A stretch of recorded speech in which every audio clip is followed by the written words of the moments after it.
Assalamualaikum warahmatullahi wabarakatuh.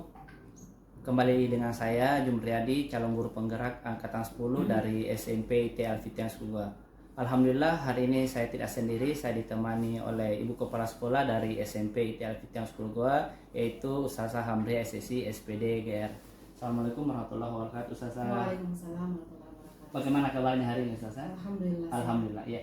Hari ini Ustazah, kebetulan saya ada tugas dari pendidikan guru penggerak angkatan 10 tentang pengambilan keputusan berbasis nilai-nilai kebajikan khususnya sebagai pemimpin Ustazah. Jadi di sini saya akan bincang-bincang dengan Ustazah tentang pengambilan keputusan. Nah, dengan itu ada beberapa pertanyaan yang ingin saya tanyakan ke Ustazah. Jadi kita sharing-sharing Ustazah ya. Ya. Baik Ustazah, langsung saja. Pertanyaan pertama untuk Ustazah Hamriah, selama ini bagaimana Ustazah Hamriah dapat mengidentifikasi kasus-kasus yang merupakan dilema etika? Sebenarnya sih satu contoh ketika ada aturan bahwa peserta didik itu harus melunasi segala tunggakan sebelum mengikuti ujian, ya. Itu di tiap akhir semester. Sementara dibilang etika juga, dan ada perasaan ketika peserta didik atau orang tua dari peserta didik itu ada yang tidak mampu untuk membayar pada saat itu. Ya, baik Ustaz. Jadi kasus yang biasa Ustaz dapatkan ini tentang pembayaran SPP Ustaz ya, di mana ananda itu tidak bisa diikutkan ujian semester jika tidak dilunasi Ustaz ya. Baik. Pertanyaan kedua Ustaz, selama ini bagaimana Ustaz Hamriah menjalankan pengambilan keputusan di sekolah ya, di mana itu terutama kasus-kasus seperti tadi ya, di mana ada dua kepentingan yang sama-sama benar atau sama-sama mengandung nilai kebajikan. Iya. Jadi aturan sih selalu harus dijalankan. Kemudian ada nilai kebajikan juga tadi, betul sekali Ustaz Jumriyadi. Nah, di mana saya sebagai pimpinan saya harus bertanggung jawab juga terhadap peserta didik. Oleh karena itu ketika misalnya ada orang tua siswa yang tidak mampu untuk membayar SPP-nya dan sudah tiba waktunya untuk ujian, maka saya memanggil adanya persuratan kepada orang tua yang bersangkutan untuk bincang bersama. Ya, jadi untuk langsung ketemu dengan saya. Nah, saya harus mengetahui kira-kira di mana apa letak masalah orang tua, kenapa tidak bisa membayar. Nah, di situ kita menghadirkan orang tua, kemudian bincang, kemudian dianalisis kenapa harus terlambat pembayarannya. Ketika misalnya orang tua menyampaikan, ya saya selaku kepala sekolah memunculkan nilai-nilai kebajikan itu tadi, yaitu dengan memberikan kebijakan. Yang penting orang tua tersebut itu jujur menyampaikan apa yang menjadi faktor permasalahannya. Nah, kami mencarikan solusi, bukan berarti bahwa aturan itu harus saklek 100% harus dijalankan. Karena tentunya kita sebagai seorang kepala sekolah dan juga sekolah Islam terpadu tentunya ada nilai kebajikan yang harus disampaikan di sini. Disinilah letak bagaimana caranya kepala sekolah itu memberikan kebijakan kepada orang tua dengan mengandalkan nilai, ada namanya rasa kasihan. Rasa kasihan. Ya. Jadi ini merupakan langkah-langkah Ustazah yang Ustazah lakukan selama ini jika misalnya ada orang tua yang terkendala dengan pembayaran, yaitu melakukan dengan pemanggilan orang tua, misalnya komunikasi apa-apa yang terjadi, kemudian kendalanya seperti apa, kemudian solusinya adalah memberikan kebijakan ya seperti itu saya. Nah, hal-hal apa saja selama ini Ustazah anggap efektif dalam pengambilan keputusan pada kasus-kasus dilema etika? Yang paling efektif sebenarnya itu tadi adalah pemanggilan orang tua, kemudian kita bincang bersama. Nah, di situ juga selain membincangkan nilai kebajikan, tentunya juga mempererat tali persaudaraan kepada orang tua siswa. Nah, di sini kita lihat bagaimana memberikan empati kepada orang tua siswa yang memang memiliki kendala dan memiliki masalah. Tapi kita tahu juga bahwa orang tua ini yang masuk sekolah ini kan kita pegang juga komitmennya, karena mereka ini tidak diterima di sekolah ketika tidak ada komitmen di awal. Jadi orang tua itu sudah menandatangani surat komitmen dari awal sehingga kita juga pegang kata-katanya. Kemudian dengan adanya pertemuan langsung juga itu, beliau juga setelah ada keputusan yang diberikan oleh kepala sekolah, misalnya tadi, oh anak ini masuk sekolah, tetap masuk ujian, tapi ada surat komitmen yang ditandatangani oleh orang tua siswa, jadi dibuat oleh orang tua siswa, diberikan kira-kira kalau misalnya pada hari ini sebelum ujian belum bisa menyelesaikan tunggakan anaknya, pembayaran SPP-nya, kira-kira kapan Bunda. Jadi bukan kepala sekolah yang memberikan waktu, karena kenapa, jangan sampai nanti kita memberikan waktu ternyata pada saat itu juga dia tidak mampu. Jadi diberikanlah solusi itu kepada orang tua sendiri yang memberikan permintaan saya misalnya membayar bulan ini sekian, atau bahkan juga ada orang tua, saya bisa lunasi satu kaligus di bulan ini karena ada mungkin keuangannya yang dipunya pada saat itu. Sangat luar biasa Ustaz saya, jadi sangat efektif ya kalau menurut saya juga tentang pengambilan keputusan oleh Ustaz Hamria sebagai kepala sekolah, khususnya di SMP Talfita School, menangani hal yang seperti ini dengan pemanggilan orang tua, komunikasi, kemudian orang tua sendiri yang menyarankan apakah itu dicicil, apakah bayar langsung sekaligus. Masya Allah, luar biasa Ustaz. Nah Ustaz, pertanyaan selanjutnya, hal-hal apa saja selama ini ya, selama Ustaz menjadi pemimpin khususnya di SMP Talfita School itu dalam hal tantangan ya, dalam pengambilan keputusan pada kasus-kasus dilema ini, apa tantangannya Ustaz? Tantangannya sebenarnya ketika orang tua tadi itu mengambil keputusan dengan surat komitmennya harus melunasi pada saat ini, ternyata pada waktu yang telah ditentukan untuk melunasi pembayarannya di saat itu tidak ada yang bisa dibayarkan. Nah disitulah dilemanya, karena kita sudah memberikan kepercayaan, tapi tidak ada juga usaha. Misalnya mungkin ada usahanya tapi tidak ada pembayaran. Mungkin, tapi kita lihat juga usahanya orang tua sedikit-sedikit, jadi kita berikan kebijakan. Kalau memang dia misalnya tadi dia tentukan surat komitmennya misalnya anggapnya 1 juta misalnya, diberikan lagi kebijakan di bawahnya lagi. Ya, sesuai dengan kemampuan orang tua. Nah di situ dilemanya ketika sudah ditetapkan waktu untuk pelunasan, tapi ternyata pada waktu itu tidak melunasi. Luar biasa. Ya, Ustaz, ini kan ada kasus yang biasa kita hadapi kan. Nah, pertanyaan saya selanjutnya adalah apakah ada jadwal tertentu yang biasa Ustaz lakukan, ataukah langsung saja misalnya ada laporan dari bendahara, anak ini orang tuanya belum bayar SPP-nya, apakah kita ada jadwal tertentunya untuk pemanggilan orang tua atau langsung menindaki dari laporan dari bendahara tersebut? Iya. Kalau jadwal sih kita tidak bisa membuat jadwal ya, karena kenapa, ini kan insidentil, jadi tidak semua ada seperti ini. Jadi kalau misalnya ada laporan kan setiap bulan ini ada pelaporan, laporan keuangan, oh ini menunggak di bulan ini, ini bulan ini ada tunggakannya sekian. Jadi kalau misalnya sudah ada tunggakannya, itu sudah diwanti-wanti untuk ada pemanggilan. Jadi supaya tidak menumpuk di akhir. Jadi kalau sudah ada pemanggilan, itu orang tua juga sudah siap-siap untuk membayar pada bulan selanjutnya.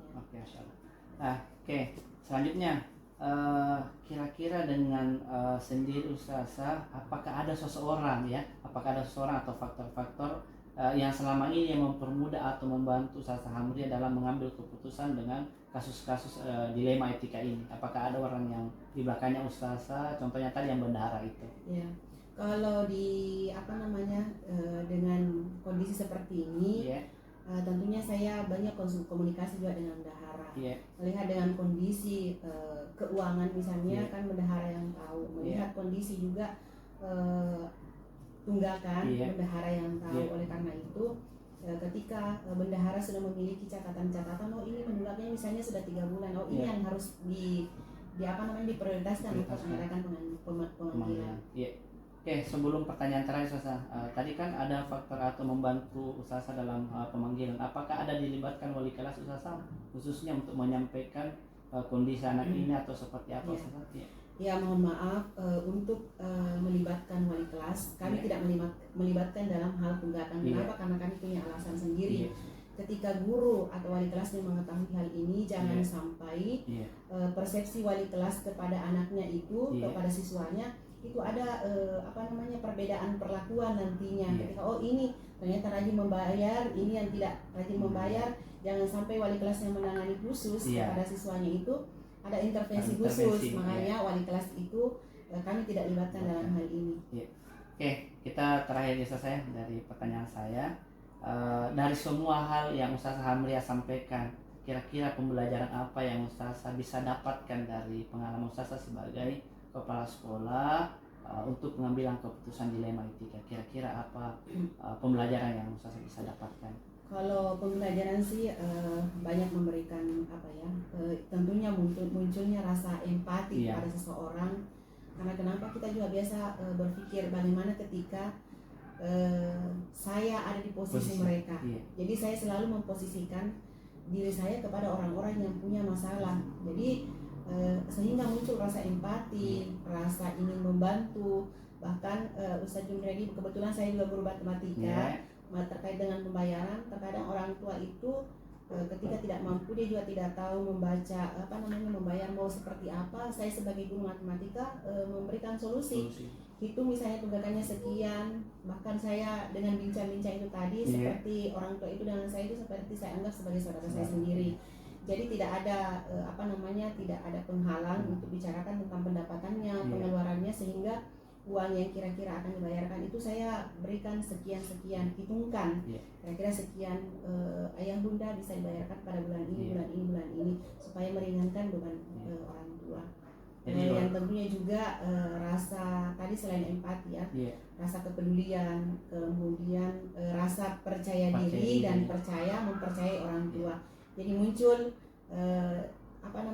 rasa amanah kepada memberikan rasa amanah kepada orang tua itu sangat luar biasa juga. Jadi luar biasa saya sampai hari ini dengan Ustaz menyampaikan, memberikan solusi serta kebijakan kepada orang tua, sampai harus menghitungkan berapa gajinya, digajinya itu bisa disimpan berapa, bisa untuk yang makan di rumah, pembayaran di sekolah. Betul sekali. Luar biasa saya. Jadi belum lagi dihitung berapa anggota keluarganya. Ya, betul sekali. Jadi itulah pertanyaan saya terakhir tadi Ustaz. Terima kasih banyak atas waktunya hari ini tentang berbincang-bincang tentang pengambilan keputusan berbasis nilai kebajikan sebagai pemimpin. Ucapan terima kasih lagi kepada Ustazah hari ini mau berbagi waktu, berbagi pengalaman untuk saya sebagai calon guru penggerak angkatan 10. Sekali lagi terima kasih banyak Ustazah Hamria. Assalamualaikum warahmatullahi wabarakatuh. Bismillahirrahmanirrahim. Assalamualaikum warahmatullahi wabarakatuh. Kembali dengan saya Jumriyadi, calon guru penggerak angkatan 10 dari SMP Tiara Fitness Bogor. Alhamdulillah hari ini saya tidak sendiri, saya ditemani oleh Kepala Sekolah SMA Tiara Fitness Bogor, yaitu Ustadz Hairil Takbir, SPD GR. Assalamualaikum warahmatullahi wabarakatuh Ustadz. Waalaikumsalam warahmatullahi wabarakatuh.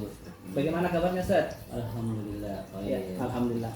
Ustadz, hari ini saya kebetulan ada tugas dari guru penggerak di angkatan 10, yaitu ingin berbincang-bincang kepada saya sebagai kepala sekolah SMA Tiara Fitness Bogor, itu tentang pengambilan keputusan berbasis nilai-nilai kebajikan sebagai pemimpin.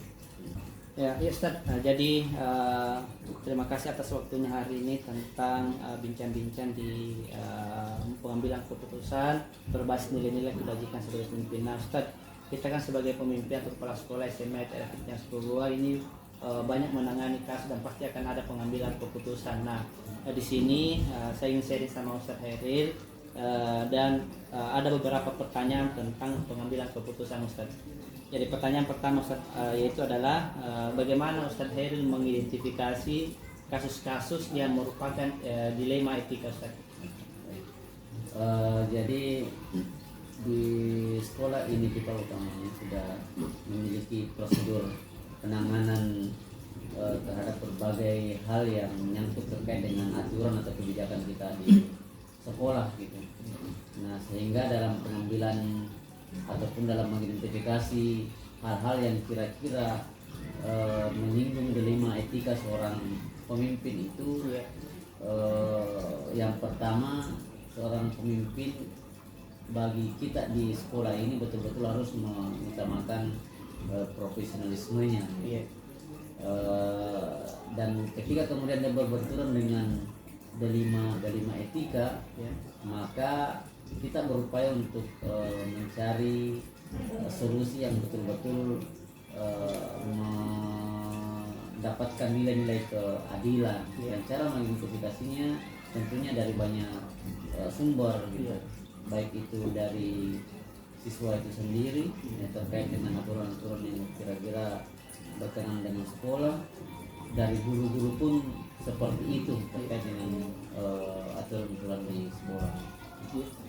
Jadi Ustadz Heri mengidentifikasi kasus-kasus yang merupakan dilema etika itu biasanya informasi dari siswa itu sendiri, kemudian dari guru ya Ustadz ya. Jadi Ustadz, bagaimana Ustadz Heri menjalankan pengambilan keputusan tersebut ya, di mana kadang-kadang kasus-kasus ini ada dua kepentingan yang sama ya, intinya adalah misalnya mengandung nilai kebajikan. Seperti apa Ustadz? Baik. Jadi seperti yang tadi saya sampaikan di awal bahwa seorang pemimpin khususnya di lembaga kita ini memang dituntut untuk betul-betul profesional menjalankan tanggung jawabnya sebagai seorang pemimpin. Lalu kemudian ketika berbenturan dengan dilema etika tadi itu maka seorang pemimpin atau kepala sekolah memang harus betul-betul berani untuk ataupun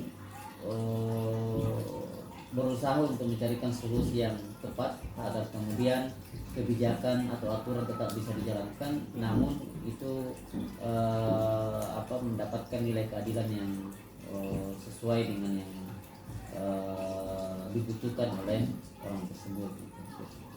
Ustadz, jadi saya mau tahu Ustadz, misalnya kasus apa yang Ustadz pernah tangani tentang dilema etika ini Ustadz? Oke, banyak semuanya ada dari guru, ada juga dari siswa, tapi saya ambil satu contoh dari siswa. Sebagaimana kita di sekolah memiliki aturan yang jelas, yang kemudian harus mengatur setiap tata krama siswa, akhlak siswa. Di mana dalam aturan sekolah kita itu setiap ada pelanggaran yang dilakukan oleh siswa maka ada hitungan-hitungan poin tertentu di mana setiap mencapai poin tertentu, angka tertentu maka akan dikenakan SP. Nah kalau kemudian tiba pada satu titik di mana anak tersebut mendapatkan SP3 di mana SP3 tersebut adalah peringatan di mana kemudian anak tersebut sudah harus dikembalikan ke orang tua. Disitulah kemudian ada bujukan-bujukan moral, tidak tega hati rasanya mengeluarkan anak tersebut, cuman karena setelah sampai pada titik tertentu sesuai aturan maka anak tersebut dikeluarkan. Itu salah satu contoh kasus Ya Ustaz. Ustaz, saya mau tanyakan juga tentang apa langkah-langkah atau prosedur yang dilakukan Ustaz Heri selama misalnya kasus yang tadi. Apakah ada misalnya kasus seperti tentang habis poin sudah sampai SP3, kemudian ada pemanggilan orang tua, komunikasi lainnya Ustaz? Jadi untuk agar kemudian saya tidak terjebak dalam dilema etika tersebut, maka kami telah buat sistem pengambilan keputusan sehingga pengambilan keputusan ini tidak hanya menjadi tanggung jawab pribadi seorang kepala sekolah, sehingga kemudian tidak terjebak dalam dilema etika. Nah, ketika dengan mengambil contoh kasus yang tadi siswa yang dikeluarkan, kita memiliki forum yang kami namakan rapat dewan dapat dewan penegak. Rapat dewan penegak sekolah yang di dalamnya itu ada kepala sekolah, ada kesiswaan, ada BK dan juga walas yang bersangkutan dari anak tersebut gitu. Nah, di situ kemudian kita menyampaikan seluruh pandangan-pandangan dari setiap yang hadir berkaitan dengan anak berdasarkan pada catatan-catatan pelanggaran temuan yang telah dilakukan, dan ujung dari musyawarah itu adalah rekomendasi apakah anak tersebut masih diberikan kesempatan ataukah dikeluarkan. Namun itu bukan keputusan puncak. Kalau sistem kita setelah kemudian mendapatkan keputusan dari dewan penegak tersebut, maka keputusan itu akan dibawa ke rapat lebih tinggi lagi, yaitu rapat yayasan, rapat majelis idharah. Dan di situ akan kami sampaikan pandangan-pandangan kami dan rekomendasi yang kami buat dari rapat dewan penegak. Lalu kemudian di rapat tertinggi tersebut, rapat yayasan, akan dibahas permasalahan tersebut dan akan dijalankan rekomendasi-rekomendasi yang dikeluarkan oleh yayasan. Nah, ketika kemudian yayasan setelah mendengarkan rekomendasi dari kami juga menentukan yang sama, anak tersebut dikeluarkan, maka harus kami jalankan gitu. Meski harus ada dilema dalam hati, tapi kami mencoba untuk lebih mengutamakan profesionalisme, tapi tentunya dengan mengkomunikasikan hasil keputusan ini kepada orang tua dengan baik dan juga merekomendasikan kira-kira anak tersebut kira-kira lanjutnya di mana yang rekomendasinya. Jadi ini berdasarkan prinsip aturan Ustaz ya, sama dengan kepedulian Ustaz ya, yang tentang dilema yang dihadapi oleh Ustaz Hairil. Nah Ustaz, kira-kira selama Ustaz Hairil mengambil keputusan bersama dengan yang Ustaz sampaikan tadi, apa tantangan Ustaz yang selama ini yang Ustaz dapatkan dalam pengambilan keputusannya adalah kasus dilema etika ini? Ya, tantangannya adalah mencoba mengambil keputusan yang adil dan bijak pada anak-anak tertentu yang kiranya sudah harus keluar. Ada berbagai kondisi karena kami di sekolah ini sudah memang beberapa yang harus dikeluarkan gitu. Jadi salah satu tantangannya itu bagaimana membuat rekomendasi keputusan yang kira-kira bijak dan adil untuk semuanya. Itu tantangan yang paling berat, dan tantangan paling akhirnya adalah ketika sudah harus menyampaikan keputusan yang diambil untuk hal tersebut. Ustaz, jadi dengan tantangan tadi, dengan pengambilan keputusan tersebut, apakah itu sudah dianggap efektif Ustaz, dalam pengambilan keputusan? Ya, kalau kemudian pengambilan keputusan kami sesuai dengan prosedur yang telah dijalankan, maka kami berpendapat bahwa pengambilan keputusan tersebut telah sangat efektif. Karena kenapa? Itu setiap pengambilan keputusan itu di luar dari diambil dari di luar membuang rasa emosional kami gitu. Ya, tidak penting. Jadi memang betul-betul murni menegakkan aturan profesionalisme kita. Ustaz, lanjut. Dengan banyaknya kasus Ustadz yang hadapi dan beberapa tantangannya, nah kan biasanya ada kasus yang tiba-tiba atau ada kasus yang misalnya tentang yang Ustadz sudah jadwalkan dengan jadwal tertentu. Adakah seperti itu Ustadz dalam penyelesaian, apakah langsung di tempat atau ada jadwal tertentunya? Oh iya, jadi seperti yang tadi disampaikan bahwa kita sudah memiliki prosedur penanganan permasalahan kesiswaan pada khususnya sesuai dengan contoh kasus yang tadi. Jadi pengambilan keputusan kita itu tidak langsung mengambil keputusan insidental saat itu, namun tentu ada berbagai tahapan-tahapan yang harus dilewati sampai kemudian didapatkan rekomendasi penanganan apa yang harus didapatkan oleh anak ini. Ya Ustaz, jadi dengan ada jadwal kan punya insiden saja, kemudian adakah seseorang atau faktor-faktor yang selama ini yang mempermudah atau membantu Ustadz Hairil dalam pengambilan keputusan ini? Jadi salah satu faktornya ini pun tadi telah kami singgung bahwa pertama, salah satu faktor pendukungnya karena kita telah memiliki prosedur yang jelas terkait dengan penanganan siswa. Kemudian melalui prosedur itu ada berbagai forum musyawarah pengambilan keputusan agar kemudian pengambilan keputusan sekali lagi tidak dibebani oleh salah satu orang saja, oleh kepala sekolah. Jadi kolaborasi dengan semua pihak Ustaz ya. Ya. Pertanyaan terakhir Ustaz, pertanyaan terakhir. Jadi pertanyaan terakhir ini Ustaz adalah dari semua hal yang Ustaz Hairil sudah sampaikan tadi, kira-kira apa pembelajaran yang dapat Ustaz Hairil dapatkan dari pengalaman pengambilan keputusan di dilema etika ini? Iya. Pelajaran yang paling berharga menurut saya adalah bagaimana kemudian kita betul-betul menempatkan sisi profesionalisme kita sehingga kita tidak terjebak pada dilema etika seperti itu. Walaupun pada dasarnya memang semua dari kita memiliki hati, tapi kalau kemudian kita tidak mau terjebak, maka menurut saya pelajaran yang paling berharga adalah betul-betul mengedepankan nilai-nilai profesionalisme dalam menjalankan tanggung jawab kita.